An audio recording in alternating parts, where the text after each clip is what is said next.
کتنی اونچی ہیل پہننا جائز ہے؟ اسلام میں عورت کا بڑی ہیل والی چپل پہننا جائز نہیں ہے، تو کیا 2 سے 3 انچ کی ہیل پہن سکتے ہیں؟ بھائی اسلام پاکستان سے کسی نے پوچھا ہے کیا خواتین پر تراویح پڑھنا لازم ہے؟ تراویح سنت مؤکدہ ہے۔ سنت مؤکدہ کہتے ہیں جو فرض کی طرح اور واجب کی طرح تو نہیں ہوتی، لیکن وہ عام سنتوں کی طرح بھی نہیں ہوتی کہ اس کو چھوڑنے والے کو ملامت ہی نہ کی جائے، تو اس کو سنت مؤکدہ کہتے ہیں۔ عام سنتوں سے زیادہ تاکید ہے اس کی، کیونکہ نبی صلی اللہ علیہ وسلم نے جہاں بھی صیام رمضان کا ذکر کیا، قیام رمضان کا بھی ساتھ میں ذکر کیا، دن کا روزہ رات کا قیام، دن کا روزہ رات کا قیام۔ تو یہ قیام کیسے ہوگا؟ نبی صلی اللہ علیہ وسلم نے 3 دن یہ قیام کر کے بتایا کہ ایسے ہوگا۔ اس میں کتنی رکعتیں پڑھی یہ معلوم نہیں۔ پھر حضرت عمر رضی اللہ تعالیٰ عنہ کے عمل سے ہمیں پتہ چلا کہ بھئی وہ اس طرح سے 20 رکعتیں ہوں گی، کیونکہ پھر پوری دنیا میں حضرت عمر نے اسی کو رائج کیا اور چاروں اماموں کا اس پر اتفاق ہوا کہ 20 رکعت سے کم تراویح نہیں ہے۔ تو اس سے پتہ چلا کہ یہ جو قیام رمضان ہے نا، یہی تراویح ہے، اور کم سے کم یہ 20 رکعتیں، تو اس لیے، اور یہ سنت مؤکدہ ہیں کیونکہ ان کی بہت زیادہ تاکید ہے۔ تو سنت مؤکدہ کا حکم یہ ہے کہ مرد ہو یا عورت دونوں کے لیے ایک ہی حکم ہے، الگ الگ نہیں ہے۔ ہاں مرد بہتر ہے کہ جماعت سے پڑھیں، جماعت سے سنت مؤکدہ نہیں ہے، خوب سمجھ لیں، انفرادی طور پر بھی پڑھ سکتے ہیں مرد ہو یا عورت ہو، لیکن جماعت سے پڑھنا افضل ہے، کیونکہ حضرت عمر نے جماعت قائم کی تھی، اور اس لیے تاکہ قرآن ختم ہو لوگوں کا، جن کو قرآن پڑھنا آتا ہے وہ جماعت کرائیں، جن کو نہیں آتا وہ قاری کے پیچھے سنیں۔ تو اب خواتین پہ تو مسجد کی جماعت فرض نماز بھی لازم نہیں ہے، تو تراویح کہاں سے لازم ہوگی؟ تو اس لیے خواتین بہتر ہے گھر میں تراویح پڑھیں۔ مسجد جانا چاہیں تو ہماری رائے تو یہی ہے کہ اس زمانے میں ان کو مسجد جانے کی بھی اجازت ہے، حدیث میں اس کی ثبوت ملتا ہے، اور تراویح میں تو ہمیں ملتا ہے کہ اسلاف اپنے عورتوں کو بھی تراویح کی نماز میں لایا کرتے تھے۔ تو لیکن بہرحال سنت مؤکدہ یہ ہے کہ پڑھ لیں آپ، جماعت سے پڑھنا سنت مؤکدہ نہیں ہے، گھر میں پڑھنا زیادہ افضل ہے۔ تو آپ گھر میں تراویح پڑھیں، 20 رکعت پڑھیں، اور سنت مؤکدہ کا حکم یہ ہے کہ کبھی کبھار چھوٹ جائے تو انشاءاللہ گناہ نہیں، کوئی حرج نہیں ہو، اس میں کوئی گناہ نہیں ملے گا، اور اگر کسی عذر سے چھوڑ دیں تو ویسے ہی کوئی حرج نہیں ہے، کیونکہ فرض واجب بہرحال نہیں۔ بہت زیادہ تھکاوٹ ہو تو چھوڑی جا سکتی ہے، اور کبھی تھکاوٹ نہ بھی ہو تو کبھی ویسے ہی بھی چھوڑی جا سکتی ہے، لیکن کنٹینیو چھوڑنے کی عادت نہ بنائے۔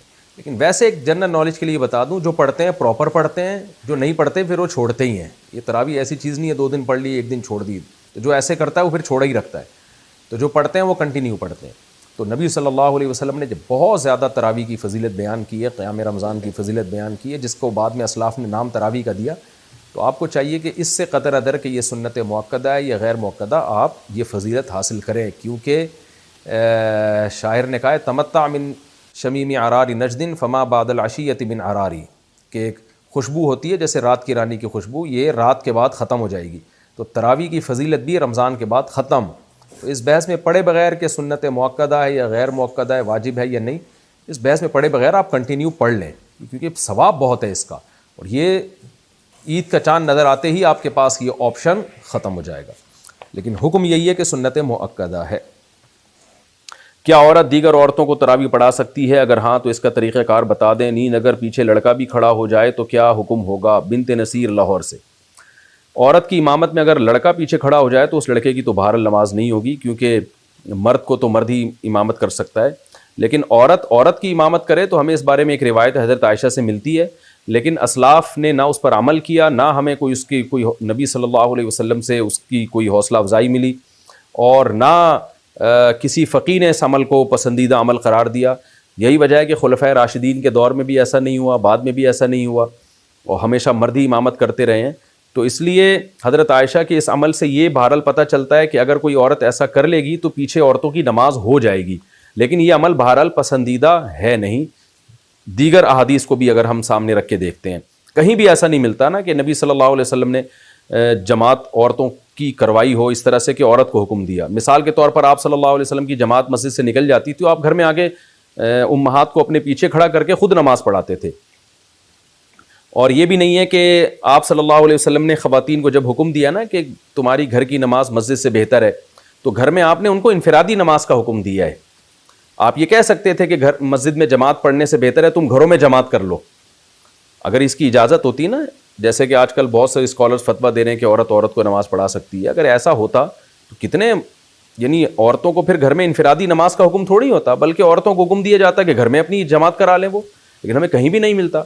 تو صرف ایک حدیث کو دیکھ کے کبھی فیصلہ نہیں کیا جاتا، باقی بھی تمام احادیث کو دیکھا جاتا ہے. تو ان تمام احادیث کو دیکھ کے فقہا نے جو استدلال کیا وہ یہ ہے کہ اگر عورت کو نماز پڑھا دے تو نماز ہو تو بہرحال جائے گی، لیکن یہ عمل بہرحال مکروہ اور ناپسندیدہ ہے، یہ قابل ترغیب عمل نہیں ہے. اس لیے خواتین کو چاہیے کہ وہ انفرادی نماز پڑھیں، جماعت سے پڑھنی ہے تو مرد کو امام بنائیں، اس کی اقتداء میں نماز پڑھیں. اور اگر بالفرض عورت کو نماز پڑھاتی ہے مکروہ ہونے کے باوجود، وہ کہتی نہیں شوق ہے اس کو پڑھانے کا، تو پھر خواتین امام جو ہے نا وہ صف کے بیچ میں کھڑی ہوں گی، وہ آگے نہیں کھڑی ہوں گی، کیونکہ نماز میں عورت کو بہت زیادہ سمٹنے کا اور پردے کا حکم ہے، ایکسپوز ہونے کی اجازت نہیں ہے. تو اس میں پھر یہ ہے کہ وہ خواتین، جیسے حضرت عائشہ کے بارے میں یہی ہے نا کہ خواتین کے بیچ میں تھیں وہ، تو پھر آگے جانے کے بجائے جہاں صف ہے اسی کے بیچ میں وہ عورت کھڑی ہو کے نماز پڑھائے گی. مسجد قریب ہوتے ہوئے گھر میں تراویح کا اہتمام کرنا. اگر مسجد قریب ہو تو گھر میں تراویح پڑھنے کا اہتمام کرنا کیسا ہے؟ اعجاز انصاری انڈیا سے. دیکھیں، تراویح کی جماعت مسجد میں لازم نہیں ہے، سنت مؤکدہ علی الکفایہ ہے کہ پورے محلے میں ایک جماعت بھی ہو تو سب سے سنت مؤکدہ ساقط ہو جاتی ہے. البتہ تراویح پڑھنا سنت مؤکدہ ہے، یعنی اگر آپ جماعت سے نہیں بھی پڑھتے تو انفرادی طور پہ پڑھیں. باقی آپ نے کہا مسجد قریب میں ہے، تو مسجد اگر قریب میں ہے تو بہتر تو یہی ہے کہ مسجد میں تراویح پڑھیں، کیونکہ اس کا ثواب زیادہ ہے. لیکن اگر کوئی مسجد میں نہیں پڑھتا، گھر میں بھی جماعت کر لیتا ہے تو بھی جائز ہے. باقی یہ کہ مسجد میں پڑھنا زیادہ بہتر کیوں ہے، وجہ اس کی ہے کہ حضرت عمر رضی اللہ تعالیٰ عنہ نے مسجد میں تمام جو مختلف جماعتیں تھیں ان کو ایک امام پہ جمع کیا، اور صحابہ نے اس عمل کو بہت پسند کیا. اور حضرت علی رضی اللہ تعالیٰ عنہ فرمایا کرتے تھے کہ اللہ عمر پہ رحم کرے، انہوں نے ہماری مسجدوں کو ایک رونق بخشی ہے. تو تراویح جو ہے یہ مسجد کی رونق ہے، تو اگر سب لوگ اپنے گھروں میں پڑھنا شروع کر دیں گے تو مسجد میں رونق ختم ہو جائے گی. تو اس لیے افضل یہی ہے کہ مسجد میں آپ جماعت سے جا کے تراویح کی نماز پڑھیں تاکہ مسجد کی ایک رونق بحال ہو. ہاں، حضرت عمر گھر میں پڑھا کرتے تھے، اس کی وجہ یہ تھی کہ آپ خود حافظ قرآن تھے. تو جو خود قرآن پڑھنا جانتا ہو، حافظ ہو، تو اس کے لیے بہتر یہی ہے کہ وہ خود سے پڑھے، تلاوت کرے اور گھر میں نماز پڑھے پھر وہ، تاکہ اس کا قرآن مکمل ہو، قرآن کا دور ہو جائے. لیکن جو غیر حافظ ہیں ان کے لیے افضل یہی ہے کہ مسجد میں جماعت سے نماز پڑھیں. مسجد میں نہیں پڑھتے، گھر میں کسی کی پیچھے نماز پڑھ لیتے ہیں تراویح کی تو بھی جائز ہے. البتہ یہاں ایک بات خوب اچھی طرح سمجھ لیں، آج کل یہ ہونے لگا ہے کہ تراویح کی جماعت مختلف جگہوں پہ قائم ہوتی ہے تو فرض نماز بھی وہیں پڑھ رہے ہوتے ہیں. یہ بالکل ٹھیک نہیں ہے. قریب میں اگر مسجد موجود ہے تو عشاء کے 4 فرض مسجد میں پڑھنا واجب ہیں. اگر قریب میں مسجد موجود ہے اور تراویح کی وجہ سے لوگ مسجد کی 4 فرض کی جماعت کو چھوڑ دیں گے تو گنہگار ہوں گے. تو اس لیے مسجد کی جماعت فرض نماز بہرحال مسجد میں پڑھنا واجب ہے اگر قریب میں کوئی مسجد موجود. کتنی اونچی ہیل پہننا جائز ہے؟ اسلام میں عورت کا بڑی ہیل والی چپل پہننا جائز نہیں ہے، تو کیا 2 سے 3 انچ کی ہیل پہن سکتے ہیں؟ بھائی اسلام میں بڑی ہیل والی چپل پہننا جائز نہیں ہے، میں تو پہلی دفعہ سن رہا ہوں. کیا دلیل ہے جی اس کے ناجائز ہونے کی؟ جتنی بڑی ہیل پہنے جائز ہے، اس میں کیا حرج ہے؟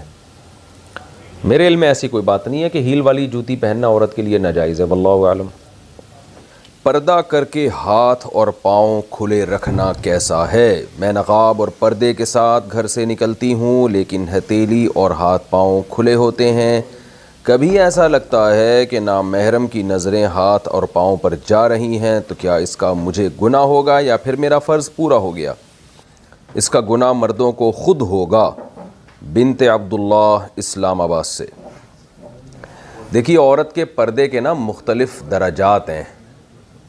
سب سے اعلیٰ درجہ پردے کا یہ ہے جس کو شریعت سب سے زیادہ پسند کرتی ہے. وہ درجہ یہ ہے کہ عورت کا سر کے بال سے لے کے پاؤں کے ناخن تک جسم مکمل ڈھکا ہوا ہو. سب سے بہتر پردہ یہ ہے، اور یہ بالکل بے غبار صورت ہے، اور اس میں تقوی بھی زیادہ ہے، فتنے کا اندیشہ بھی کم ہے. یہاں تک کہ عورت اپنی آواز کا بھی پردہ کرے، اور بلا ضرورت شدیدہ، جب تک کوئی شرعی ضرورت نہ ہو، اس کی آواز بھی غیر مرد کے کان میں نہ پڑے. اگر ایسا اس کے لیے ممکن ہے تو سب سے افضل صورت شریعت میں پردے کی یہ ہے. ایسی صحابیات کو مخدرات کہا جاتا تھا، جن کے گویا لباس پہ بھی کسی کی نظر نہیں پڑتی تھی, گھر کے اندر رہتی تھیں اور گھر سے باہر کبھی نکلنا ہوتا تو یہ حالت ہوتی تھی ان کی. لیکن یہ ہر ایک کے حق میں لازم نہیں ہے. دوسرے درجے کا پردہ یہ ہے کہ عورت پورا جسم چھپائے لیکن اس کے ہاتھ پاؤں کھلے ہوئے ہوں اور آنکھیں کھلی ہوئی ہوں, جیسے کہ نارمل خواتین پردہ کرتی ہیں, آنکھیں کھلی ہوئی ہوتی ہیں. یعنی پہلی صورت میں جب پوری باڈی کو چھپایا جائے گا تو اس میں آنکھوں پہ بھی پردہ ڈالا جائے گا, لیکن ایسا ہلکا لباس آنکھوں پہ نقاب ہوگا کہ نظر آ رہا ہوگا. جیسے خواتین گھوم رہی ہوتی ہیں, وہ برقعے کا نقاب آگے کیا ہوا ہوتا ہے تو ان کو اس کپڑے کے اندر سے نظر آ رہا ہوتا ہے, تو وہ باریک پردہ ہوتا ہے آنکھوں پہ. باقی جسم پہ تو موٹا پردہ ہوتا ہے لیکن آنکھوں پہ باریک پردہ ہوتا ہے, جس کی وجہ سے ان کو نظر آتا ہے. لیکن دوسرا درجہ یہ ہے کہ آنکھیں کھلی ہوئی ہوں, ہاتھ اور پاؤں کھلے ہوئے ہوں, تو فی نفسی ہی یہ لازم نہیں ہے. لیکن کسی بھی جوان لڑکی کو اگر فتنے کا اندیشہ ہے تو اس پر لازم ہے کہ وہ اس کو بھی چھپائے, یعنی اس کا مدار فتنے پر ہے. تو اب آپ خود بتا رہی ہیں کہ مجھے ایسا لگتا ہے کہ مرد میرے ہاتھ اور پاؤں کی طرف دیکھ رہے ہیں, تو آپ کو جب لگ رہا ہے, ایسا نہ ہو وہم ہو آپ کو, اگر واقعی لگ رہا ہے تو اس میں تقویٰ کا تقاضا یہی ہے کہ آپ اپنے ہاتھوں کو بھی چھپائیں اور آنکھوں کو بھی چھپائیں اپنی, یعنی اس میں کوئی وہ ایسا نقاب لیں جو آنکھوں کے سامنے پڑا ہو. لیکن اس میں بہرحال گنجائش کا پہلو ہے کہ اگر کسی کے لیے اتنا پردہ کرنا مشکل ہو رہا ہے یا کوئی اتنا فتنے کا اندیشہ نہیں ہے تو یعنی ایک ہی حکم سب کو نہیں, سب پہ لاگو ہوگا. اور ویسے بھی اس زمانے میں بے دینی اتنی زیادہ پھیل چکی ہے کہ کوئی عورت اگر اس درجے کا بھی پردہ کر لے گی تو شاید اللہ تعالیٰ قبول کر لیں کہ بھئی چلو ان سے تو ہزارہ گنا بہتر ہے نا جو چہرہ کھول کے گھوم رہی ہیں یا یہ کہ بالکل بے لباسی میں گھوم رہی ہیں, تو ان سے تو بہرحال بہتر ہے. تو یہ کہنا کہ ایسی صورت میں یعنی لڑکی اگر ہاتھ اور پاؤں کھول کے جائے گی تو اس کو گناہ ملے گا, تو گناہ کا لفظ تو میں نہیں کہہ سکتا کہ ایسی بے پردگی میں اس کو گناہ ملے گا, لیکن بہرحال یہ تقوی کے اعلیٰ درجے کے منافی, اور اس میں فتنے کا بہرحال اندیشہ ہے. فتنے کا مطلب یہ نہیں ہے کہ کوئی اغوا کر کے لے جائے گا ایسی لڑکی کو اور جو ہے نا شادی کر لے گا زبردستی اس کے ساتھ, ہی کوئی ایسا نہیں ہے. فتنے کا مطلب یہ ہے کہ بہرحال جو تھرکی قسم کے مرد ہوتے ہیں, نظریں جن کی گندی ہوتی ہیں, وہ لطف اندوز ہوتے ہیں بہرحال. خاص طور پہ لڑکی اگر خوبصورت ہے تو وہ پھر آنکھوں سے اور ہاتھ سے اور ان چیزوں سے بھی لطف اندوز ہوتے ہیں. تو تقوی کے بہرحال خلاف ہے یہ. تیسرا درجہ یہ ہے کہ چہرہ بھی کھول لیا جائے اور دونوں ہاتھ بھی اور پاؤں بھی کھول لیے جائیں. تو یہ بھی ایک پردے کا ایک یعنی بعض فقہا کے نزدیک یہ بھی جائز ہے.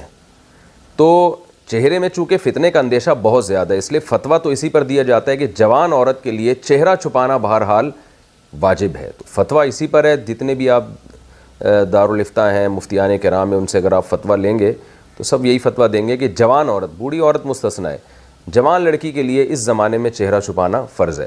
لیکن چونکہ قدیم فقہا میں بہت سے اس کے قائل رہے ہیں کہ عورت پر چہرہ چھپانا واجب نہیں ہے, تو اس لیے ہم یہ بہرحال کہتے ہیں کہ کوئی لبرل خاتون جو بالکل ہی ماڈرن ہو اور اسکرٹ پہنتی ہوں اور بالکل پردہ نہ کرتی ہوں, تو ان کو اسٹیپ بائی اسٹیپ پردے کی طرف لانے کے لیے کم از کم اگر وہ اتنا ہی کر لیں کہ چلیں جس چیز پر اتفاق ہے جس پردے پر وہ والا پردہ کر لیں, اور جو اختلافی پردہ ہے اس کی گنجائش سے وہ فائدہ اٹھا لیں, تو شاید اللہ سے امید ہے کہ ان کو گناہ نہیں ملے گا. یعنی اللہ سے امید کی جا سکتی ہے کہ ان کو شاید گناہ نہ ملے. تو جو جیسے فنکارائیں ہیں, اداکارائیں ہیں, گلوکارائیں ہیں, اس طرح کی خواتین کے لیے مکمل 100% پردہ کرنا اگر مشکل ہو رہا ہے تو چلو بھی some thing is better than nothing. آپ چہرہ کھول لیں اور دونوں ہاتھ اور دونوں پاؤں کھول لیں اور اس گنجائش پر عمل کر لیں اس نیت کے ساتھ کہ شاید اللہ آگے چل کے اس سے بھی آگے کی توفیق دے دے. اس لیے میں ایسی خواتین کو بھی ملامت نہیں کرتا جو کم از کم اس درجے میں پردہ کر لیں زمانے کے حالات کو دیکھتے ہوئے. اور یہ ہے بھی اختلافی, کیونکہ بعض فقہا اس کے قائل ہیں کہ چہرے کا پردہ شرعاً واجب نہیں ہے, اگرچہ اس زمانے میں جو فقہا اس کے قائل ہیں انہی کے ماننے والے اس زمانے میں اس کے بھی قائل ہیں کہ فتنے کا اندیشہ ہے تو جوان عورت بہرحال پردہ کرے, لیکن گنجائش اختلاف کی وجہ سے کچھ تخفیف پیدا ہو جاتی ہے. تو فتویٰ تو اسی پر دیا جائے گا کہ جوان عورت بہرحال چہرہ چھپائے, لیکن اگر کوئی گنجائش سے فائدہ اٹھائے اور اس کے بارے میں یہ ڈر ہو کہ بھئی اگر اس کو زیادہ کا ہم نے مکلف بنایا تو یہ اس سے بھی جائے گی, یعنی آپ ایسا کریں نا کہ یعنی کہ اس کو آپ مکمل پابند کریں کہ جب تک سر کے بال سے لے کے پاؤں کے ناخن تک پردہ ہوگا نہیں تو اللہ قبول ہی نہیں کرے گا، تو ایسی صورت میں اس کا خطرہ ہوتا ہے وہ کہے پھر میں کر ہی نہیں رہی، بھائی مجھ سے نہیں ہوتا. تو ایسی گنجائش دی جا سکتی ہے ایسی خواتین کو کہ بھئی ٹھیک ہے آپ باقی جسم کو چھپا لیں، چہرہ اور دونوں ہاتھ کھول لیں. یہ گنجائش کی بات ہے، اصل فتویٰ یہ نہیں ہے. اور اس سے آگے کا جو معاملہ ہے وہ بالکل حرام ہے، سب فقہا کے نزدیک ناجائز ہے. مثال کے طور پر سر کے بال کھلے رکھنا عورت کے لیے، اور یا بلا ضرورت شدیدہ اپنی کلائیوں کو کھولنا. ضرورت شدیدہ کا مطلب جوائنٹ فیملی میں اگر رہتے ہیں اور کبھی خاتون کے برتن دھوتے ہوئے کلائی کھل جاتی ہے وہ تو ایک الگ بات ہے، اس میں بعض فقہا گنجائش. لیکن نارمل حالت میں عورت کے لیے کلائی کھولنا، پنڈلی کھولنا مردوں کے سامنے، سر کے بال کھولنا، یہ تمام فقہا کے نزدیک حرام ہے، ناجائز ہے. قرآن و سنت میں اس کی گنجائش کی ہمیں کوئی بھی صورت نہیں ملتی.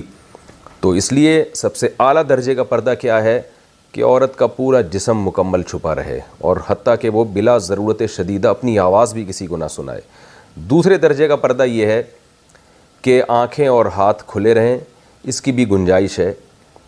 تو اللہ سے امید ہے کہ انشاءاللہ اس صورت میں بھی گناہ نہیں ہوگا، لیکن اگر واضح فتنہ ہو رہا ہے پھر تو بہرحال یہاں بھی حکم دیا جائے گا. تیسرا درجہ یہ ہے کہ چہرہ اور دونوں ہاتھ اور دونوں پاؤں کھلے رہیں، باقی جسم چھپا رہے. یہ ان عورتوں کے لیے جو یعنی یہ some thing is better than nothing کے اصول پر اگر آپ عمل کریں تو یہ ان لوگوں کے لیے، ان خواتین کے لیے. اور اس سے نیچے کا جو بے پردگی ہے کہ سر کے بال کھلے ہوئے ہیں، گردن کھلی ہوئی ہے، کلائیاں کھلی ہوئی ہیں، پنڈلیاں کھلی ہوئی ہیں، یہ بالکل حرام ہے، اس کی اسلام میں کوئی گنجائش نہیں ہے. اسی طرح یہ خوب سمجھ لیں کہ لباس تو پہنا ہوا ہے لیکن وہ اتنا چست ہے یا اتنا باریک ہے، اتنا چست ہے کہ اس سے جسم کے اعضاء نمایاں ہوتے ہیں، یا اتنا باریک کپڑا عورت نے پہنا ہوا ہے کہ ڈریس تو مکمل ہے لیکن اتنا باریک ہے کہ اس میں اسکن نظر آتی ہے. تو ایسی عورتوں پہ بھی رسول اللہ صلی اللہ علیہ وسلم نے لعنت کی اور کاسیات عاریات قرار دیے ان کو، کہ لباس پہننے کے باوجود برہنہ ہے. تو عورت پر لازم ہے کہ وہ اتنی زیادہ فٹنگ کے کپڑے جس سے اس کی جسم کے اعضاء نمایاں ہوتے ہوں وہ نہ پہنے، یہ بھی ناجائز ہے. گھر والوں کی خدمت کرنا، یہ کسی تپی ہوئی بہو نے پوچھا ہے. میرے ابو نے رشتہ کرتے ہوئے کہا تھا کہ میری بیٹیوں نے نہ کبھی گھر میں جھاڑو دی نہ کبھی کپڑے دھوئے، ہم لوگوں نے گھر میں صرف کھانا بنایا ہے، وہ بھی اگر زیادہ مہمان ہو تو باہر سے آتا ہے. یعنی ہم نے گھر میں کھانا بنایا صرف ابا اماں وغیرہ وغیرہ کے لیے، باقی زیادہ مہمان آتے تو باہر سے کھانا آتا تھا. تو ہمارے گھر میں کام والے اور ڈرائیور سب ہیں. اچھا، گھر میں کام والے اور ڈرائیور سب ہیں، یعنی نوکر چاکر رکھے ہوئے، لینڈ لارڈ فیملی ہے. اب یہاں سسرال میں یہ رواج ہے کہ گاڑی میں سامان عورتیں رکھیں گی، گاڑی سے سامان خواتین نکالیں گی، گاڑی عورت صاف کرے گی، یہاں تک کہ بہو اپنے شوہر کے ساتھ اس کے سارے اوپر کے 6-7 بہن بھائیوں کے کام بھی کرے گی. جھاڑو لگانا، پونچھا لگانا، برتن دھونا، کھانا پکانا، کپڑے دھونا، سب کی استری کرنا. اگر کسی کام سے منع کروں تو اس پہ لڑائی شروع ہو جاتی ہے. حالانکہ رشتہ کرتے وقت انہوں نے صاف کہا تھا کہ ہم کوئی کام نہیں کروائیں گے، یہ سارے کام کرنا میری استطاعت سے باہر ہے. اس صورت میں کیا کروں؟ ایک بندی. دیکھیں اصولی طور پر تو عورت کے ذمے ہے کہ وہ گھر میں کام کاج میں ہاتھ بٹائے. میں یہ نہیں کہہ رہا کہ ایک عورت اپنے 6-8 نندوں کے دیور اور نندوں کے کپڑے دھوئے، یہ تو ظلم ہے اس کے اوپر. کم از کم اپنے شوہر اور اپنے ساس سسر کی خدمت اخلاقی ذمہ داری ہے عورت کی، یہ اس پر اخلاقاً لازم ہے. اور جب جوائنٹ فیملی میں رہتے ہیں تو کام ڈیوائیڈ ہوتے ہیں، سب مل جل کے کام کر رہے ہوتے ہیں. ایک دن سب کے لیے کسی ایک نے کھانا بنا دیا تو دوسرے ٹائم پہ دوسری بہو نے سب کے لیے کھانا پکا دیا. تو یہ سب مل جل کے، جیسے ہم سفر میں جب جاتے ہیں نا تو کام کو ڈیوائیڈ کرتے ہیں.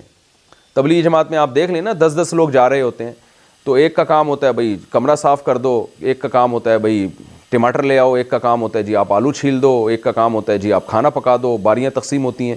اب اس میں کوئی تبلیغ والا یہ کہے کہ میرے ذمہ کام نہیں ہے، یہ تو ہمیں بتایا ہی نہیں تھا کہ تبلیغ میں نکل کے کام بھی کرنا پڑے گا، ہم تو تبلیغ کے لیے نکلے. تو یہ کہا جائے گا کہ بھئی یہ تو انڈرسٹوڈ ہے، یہ تو طے شدہ بات ہے کہ جب اکٹھے رہتے ہیں تو کاموں کو ڈیوائڈ کرنا پڑتا ہے. تو جب بھی لڑکی رخصت ہو کے سسرال میں جاتی ہے تو ظاہر ہے گھر میں کچھ تو کام ہوتے ہیں نا، تو وہ باہر کے کام مرد کے ذمے ہوتے ہیں اور گھر کے کام عورت کے ذمے ہوتے ہیں. جیسے حضرت فاطمہ رضی اللہ تعالی عنہا کو نبی نے حکم دیا گھر کے کام آپ کرو گی، باہر کے کاموں کے بارے میں حضرت علی کو حکم دیا کہ وہ آپ کریں گے. تو دونوں ہی کام کر رہے ہوتے ہیں, مرد بھی عورت بھی. تو نارملی تو متوسط گھرانوں میں یہی ہوتا ہے, اور یہ بہو پر اتنی خدمت بہو کے اوپر لازم ہے شریعت میں کہ وہ بالکل ہاتھ پہ ہاتھ رکھ کے نہ بیٹھ جائے, بلکہ گھر میں گھر کے فرد کی طرح رہے, جیسے سب خدمت کر رہے ہیں تو ویسے خدمت کرے. لیکن اس میں اتنا بوجھ اس کے اوپر ڈالنا کہ چلو ٹھیک ہے کبھی اجتماعی کھانا اس نے بنا لیا, کبھی کسی اور نے بنا لیا, یہ کہ اب اکلوتی بہو ہے, اب وہ جناب روزانہ 6 دیوروں کے کھانے پکا رہی ہے صبح دوپہر شام, تو یہ ظلم ہے, یہ بالکل جائز نہیں ہے. کیونکہ اجتماعی جب رہتے ہیں تو اجتماعی میں سب ایک دوسرے کا خیال کر رہے ہوتے ہیں. یہ نہیں ہوتا کہ ایک ہی پہ سارا ووٹ ڈال دیا جائے, جیسے ایسا نہیں ہوتا کہ اب تبلیغ جماعت میں نکلتے ہیں تو ایک ہی آدمی پہ سارا ووٹ ڈال دیا جائے. یہ کوئی بھی پکنک کے لیے, تفریح کے لیے جب سب لوگ اکٹھے نکلتے ہیں تو سب کام ایک دوسرے میں ڈیوائڈ کر رہے ہوتے ہیں. تو بہو پہ اتنا ووٹ ڈال دینا کہ وہ ہر ایک کے کھانے بنائے گی, ہر ایک کے کپڑے دھوئے گی, یہ تو بالکل ہی غلط ہے. دیور کو چاہیے کہ بھائی تو اپنے کام خود کر لیا کرو. اگر وہ بھابھی اپنی خوشی سے کر دے تو اچھی بات ہے, نہیں تو آپ خود کیا کرو, اس کے اوپر کیوں ڈال رہے ہو. یہ نندوں کو تو چاہیے, وہ تو خود خاتون ہیں, ان کے تو ذمے ہے کہ وہ خود اپنے کام خود کریں وہ. اور اگر کسی وقت بھابھی سارے نندوں کے کام کر لے تو پھر کوئی نند بھی بھابھیوں کے کام کرے, وہ ڈیوائڈ کریں پھر اس کام کو. تو نارملی تو شریعت کا بھی یہی حکم ہے, عرف میں بھی یہی چل رہا ہے. لیکن اگر کوئی لڑکی کسی لینڈ لارڈ فیملی سے تعلق رکھتی ہے, بعض مالدار لوگ ہوتے ہیں تو ان کے گھروں میں نوکر چاکر ہوتے ہیں, لڑکیاں گھروں کے کام نہیں کرتی, اونچے گھرانوں کی لڑکیاں ہوتی ہیں, مالدار لڑکیاں ہوتی ہیں, تو پھر فقہا نے یہ بات واضح کی ہے کہ پھر ایسی صورت میں اس لڑکی سے جس کو آپ ایسے خاندان سے لے کر آ رہے ہو اس سے آپ گھر کے کام نہیں لے سکتے. تو پھر شریعت میں اس لڑکی پر واجب نہیں ہے. تو اگر واقعی آپ اتنے لینڈ لارڈ فیملی سے آپ کا تعلق ہے کہ آپ کے گھر میں نوکر چاکر ہوتے ہیں, ڈرائیور ہوتے ہیں, اور یہ گھر میں کھانا صرف آپ لوگ بناتے تھے, باقی سارے کام نوکر چاکر سے لیے جاتے تھے, اور آپ کے والد نے کمال یہ ہے کہ پہلے بتا بھی دیا کہ بھئی ہمارے گھر کا اسٹینڈرڈ یہ ہے, لیونگ اسٹینڈرڈ ہمارا اس طرح کا ہے کہ ہماری گھر کی عورتیں کام نہیں کرتی, ہم نوکر چاکر سے کام لیتے ہیں. تو اگر اللہ نے کسی کو مالی وسعت دی ہو تو یہ بھی ٹھیک ہے. ظاہر ہے پیسہ اللہ جب دیتے ہیں تو حدیث میں آتا ہے ان اللہ یحب ان یرا اثر نعمتہ علی عبدہ, اللہ یہ چاہتے ہیں کہ اس کی نعمت کے اثرات اس پہ نظر آئیں. تو اللہ نے کسی کو مالی وسعت دی اور اس بیس پر اس نے ملازم رکھ لی ہیں تو بھی ٹھیک ہے. تو اگر آپ کے گھر میں ملازم ہیں اور آپ لوگ پوچھا ووچھا نہیں لگاتے تھے, گھر میں رواج نہیں ہے آپ لوگوں کے یہاں, دولت ہے اللہ نے اہل ثروت میں بنایا ہے, تو پھر آپ کے سسرال کے لیے اس طرح کے کام آپ سے لینا یہ جائز نہیں ہے, یہ ظلم کے زمرے میں آئے گا. بلکہ فقہا نے یہاں تک لکھا ہے کہ کسی لڑکی اگر ایسے مالدار گھرانے سے جہاں خادم تھے تو الٹا شوہر پر لازم ہوگا کہ وہ بیوی کے لیے کسی خادم کا انتظام کرے, کیونکہ وہ خود کام کے عادی نہیں ہے, ایسے لینڈ لارڈ فیملی سے ان کا تعلق ہے. اور خاص طور پر یہ گھر کے باہر کے کام کے گاڑی کا سامان بھی بیوی بیگم اٹھا کے گھر میں لے کے جائے گی, یہ تو ویسے ہی غیرت کے بھی خلاف معلوم ہوتا ہے.